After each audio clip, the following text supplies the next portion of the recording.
37. "Let me out! Let me out!" Lawrence Herschelsheimer shouted. "It's me, you fools! It's Lance Herschelsheimer!" There wasn't a sound in the forest, other than Lance Herschelsheimer's shouting. Aln Mndlshn and I stepped, carefully, closer to the edge of the pit. "Are you boys still up there?" Lance Herschelsheimer was sitting in a puddle of muddy water, about 10 feet down. "Stand where they can see you," he said. "If they just hear me shouting, they may think it's the horrendous horror trying to trick them." We stood around, not too close to the edge of the pit. Without a rope, there was no way to get Lawrence Herschelsheimer out. "It's me!" he shouted every few minutes. "They'll be along soon," he said. "They're just watching. Just as soon as they're sure it isn't a trick, they'll come and get me out. It's this one fellow, Eugene, you see. He keeps setting traps for the maniacal marauder and then forgetting to tell the rest of us where they are. I've been caught this way 5 or 6 times. We all have. Once I was caught in a rope snare, dangled from a tree by my right foot for half an hour. It's me, Lawrence Herschelsheimer, your friend. Get me out of here, you imbeciles." We stood around, feeling sort of useless and a little scared, while Lance Herschelsheimer bellowed from the bottom of the pit. "What do we do if the horrible you-know-what turns up?" I whispered to Aln Mndlshn. "Well," he whispered back, "if the thing doesn't take us totally by surprise, I suppose the best thing to do would be to go into a state of 26 and tune ourselves back to the Hogborough plane. If it doesn't turn out that we're standing in the middle of a highway, that should get us away from here safely." We heard a rustling in the bushes, got scared, and involuntarily went half invisible before we saw that the noise was caused by a bunch of ordinary-looking people carrying a long ladder. They lowered the ladder into Lance Herschelsheimer's pit, and he clambered out. "Well, you certainly took your time," Lance Herschelsheimer said. "We had to be sure it was you, Lance," one of the people said who brought the ladder. We had to be sure it wasn't the dreadful dreariness trying to trick us." Lance Herschelsheimer looked at us. "See? What did I tell you?" He was trying to brush off his trousers, which were hopelessly muddy. "At least no harm was done. Thanks for asking," he said. "But I've forgotten to introduce our guests. Leonard and Alan? These are the people I live with, my cave mates." Then Lance Herschelsheimer reeled off a bunch of names. I hate it when people do that. I can never remember who is who. I caught a few names: Clara, Walter, Helena, Raymond. But the only name I was able to connect with a person was Eugene. He was the guy who had dug the pit that Lance Herschelsheimer had fallen into. Eugene looked embarrassed.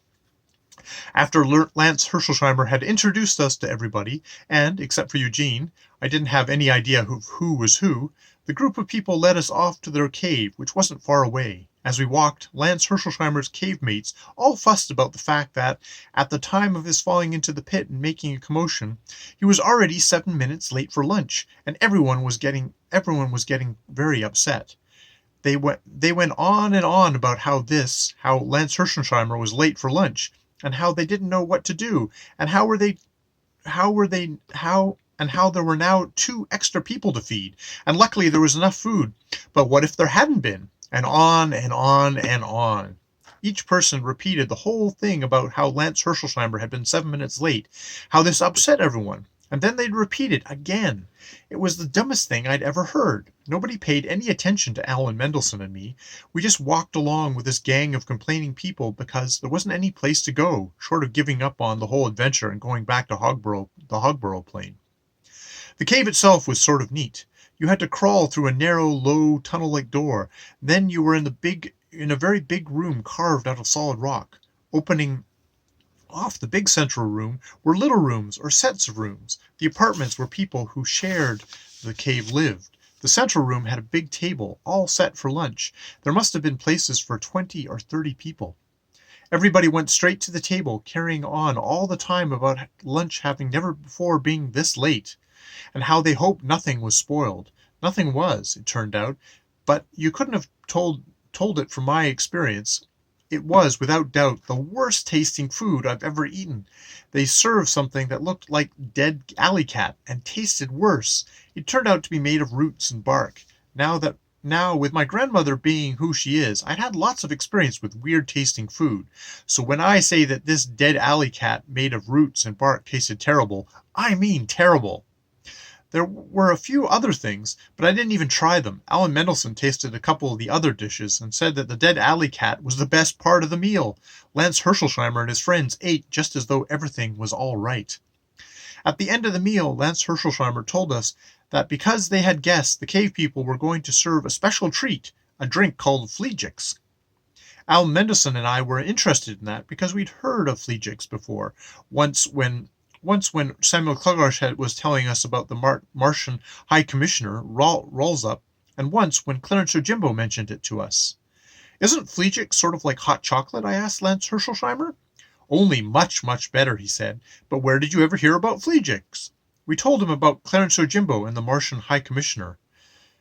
Do you know Rolls-Up? Lance Herschelsheimer asked. No, I said. We just heard about him. Why?